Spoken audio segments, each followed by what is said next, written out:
Présent au cœur du triangle Saint-Dizier, Bar-le-Duc, Vitry-le-François, Gaillard Medical Service propose la location et la vente de matériel médical. Medical Service Laura, bonjour. Spécialiste dans le transport sanitaire de personnes depuis plus de 40 ans, l'équipe est à votre écoute pour vos transports urgents ou programmés. Venez découvrir les locaux de Gaillard Medical Service lors des portes ouvertes organisées le 20 avril à Saint-Dizier.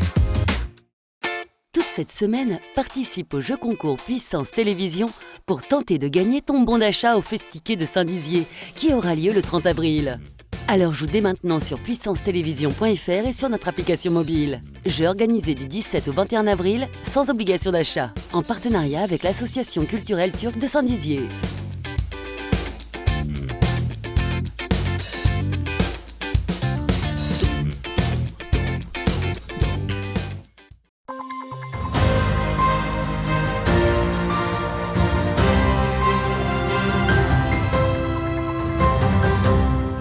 Bonsoir à toutes et à tous, mardi 18 avril, bienvenue dans notre journal, voici les titres. La réforme des retraites approuvée par les sages, mais toujours pas de l'avis de tous. Muriel Urtis, ex-championne du monde, marraine de la 10e édition du marathon du lac du Der. Le quartier du Verbois à Saint-Dizier est en pleine mutation, zoom dans ce journal. Et ce lundi 17 avril, le président de la République Emmanuel Macron a pris la parole devant 15 millions de téléspectateurs, notamment pour parler de la réforme des retraites, après l'acceptation en grande partie du Conseil constitutionnel et la promulgation de cette dernière la semaine passée. Et suite à l'allocation, l'intersyndicale a déjà lancé des actions et prévoit de nombreux rassemblements. Reportage à Saint-Dizier, Brigitte Maestrazzi et Clémentine Coppola. Françaises, Français, mes chers compatriotes, comme vous le savez, ce vendredi 14 avril, le Conseil constitutionnel a validé, pour l'essentiel, la loi sur nos retraites, et je l'ai donc logiquement promulguée. Les évolutions prévues par cette loi entreront en vigueur progressivement à partir de cet automne.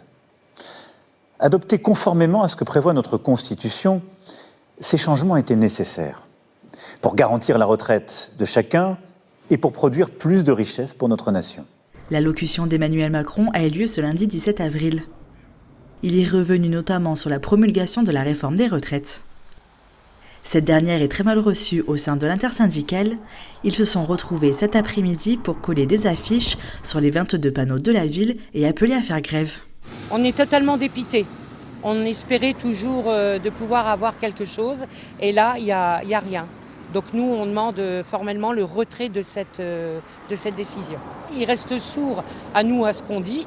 Donc nous, on reste sourds aussi à ce qu'il dit. On demande qu'il y ait plus de monde dans les rues le 1er mai, le jour du travail des travailleurs.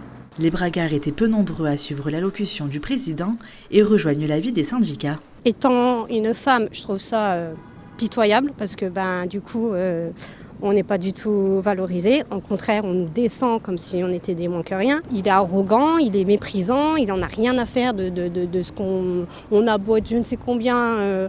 À se manifester, c'est par la ma tête, mon cul est dedans, quoi.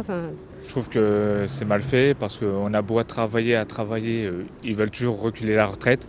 Arrivé à un certain âge, on ne peut plus trop rien faire. Et je trouve que certains ne travaillent pas et ne font rien.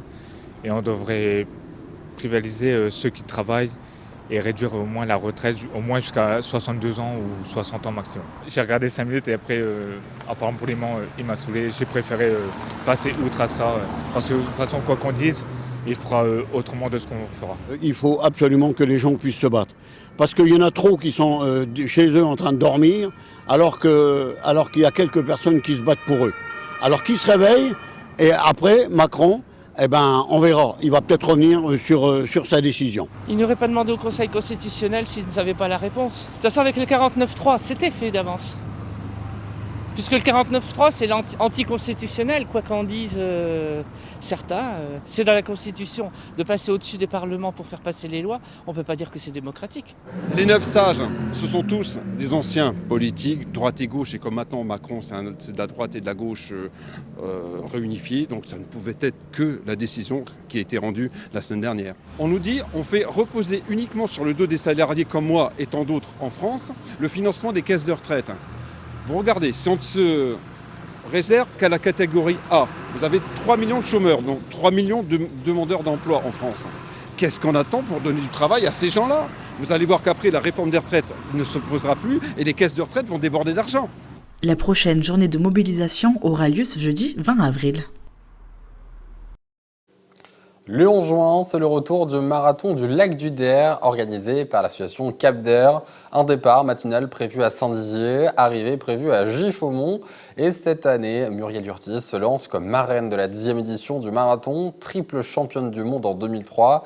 Cette athlète de renommée internationale honora sa présence dans le Grand Est. Elle a adressé un message aujourd'hui aux futurs marathoniens. Écoutez. Bonjour à toutes et à tous, c'est Muriel Urtis. Je suis très fière d'être la marraine de la 10e édition du marathon du lac du Der. Alors je vous donne tous rendez-vous le week-end du 10 et 11 juin pour vivre un événement sportif et festif. Je vous y attends. À très vite. À vos baskets, les quartiers de nos villes sont en pleine mutation, notamment le Hamois à Vitré-le-François et le Cavalier à Chaumont. Mais aujourd'hui, on s'intéresse au quartier du Verbois à Saint-Dizier. Sa population a été divisée par 2 en 20 ans. Les usages sont donc à présent différents. L'Office public de l'habitat, principal acteur du quartier, cherche à innover. Zoom avec Thiao Kargovic. Depuis 2019, lorsque l'Office public de l'habitat de Saint-Dizier a investi 45 millions d'euros dans un vaste programme de transformation du patrimoine urbain, c'est 320 logements qui ont été détruits dans le quartier du Verbois. Derrière ce montant se cache un enjeu de taille, adapter l'offre de logement à la demande. Il faut vraiment qu'on soit au plus près de la demande et on peut faire dans la dentelle, on peut faire de la colocation parce que tout d'un coup on nous en demande. Pour des militaires par exemple, c'est déjà arrivé.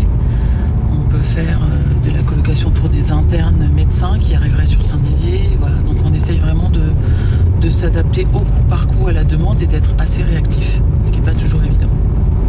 Pour cela, des immeubles doivent être transformés, réhabilités, sur le plan sanitaire, électrique et thermique notamment, comme ici, dans l'immeuble percé. Ici, l'objectif principal, c'était d'améliorer l'immeuble thermiquement.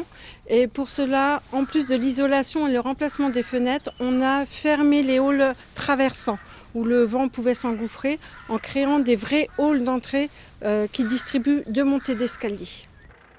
L'immeuble n'est pas le seul à avoir été rénové. L'immeuble Brussenel a aussi bénéficié de grandes rénovations. Véronique est locataire dans un des appartements depuis 2014.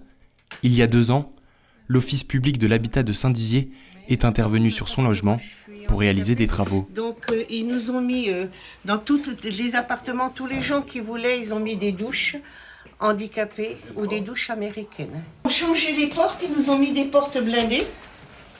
L'électricité a été refaite à neuf partout dans le logement, y compris dans les chambres. Les fenêtres ont elles aussi été changées. Donc toutes les prises là ont été changées, c'est des prises nouvelles. Et la chambre, exactement la même chose que l'autre chambre. Voilà, des volets électriques, changement de fenêtre, électricité en haut, le va-et-vient toujours au niveau du lit qu'on n'avait pas. Une rénovation que ne regrette pas la retraitée, malgré de longs travaux.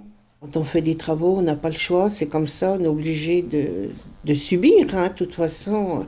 Mais aujourd'hui, moi je dis qu'on est content parce que voilà, quoi, c'est une bonne chose, quoi, voilà, quoi, c'est bien, c'est propre, voilà. Maintenant, il faut que tout le monde puisse garder la propreté de ce bâtiment, quoi. L'aménagement des espaces publics est aussi en réflexion pour l'avenir du Verbois. La municipalité a lancé en avril dernier une consultation auprès des habitants à ce sujet par un questionnaire. Jean-Marc a répondu à l'enquête en cours. Donc moi, comme j'ai dit, on a parlé d'un projet de refaire le terrain de jeu, parce que moi j'ai connu le terrain de jeu au départ. Il y avait de la terre, il n'a rien de fait. Il a vu à faire un terrain de jeu avec un terrain de pétanque, des jouets pour les gamins. Et de jour au lendemain, ça a été enlevé. Donc dans le coin, il n'y a rien pour les enfants de 10-14 ans ou même plus grands. Donc pourquoi pas refaire un terrain de jeu, surtout qu'il y a un espace et il y a encore les anciennes empreintes, terrain de pétanque. C'est juste de la réflexion à refaire, quoi. Alors pourquoi pas. Jean-Marc a bon espoir que la ville agisse. De son côté, la municipalité poursuit son enquête.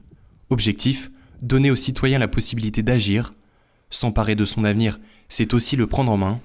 L'avenir du Verbois est en bonne voie.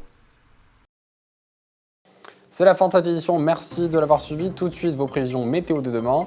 Et dès à présent, retrouvez-nous sur votre Freebox, canal 953. Très bonne soirée à tous. Toute l'actualité qui vous concerne, à voir et à revoir dès maintenant sur puissancetélévision.fr et sur notre application mobile.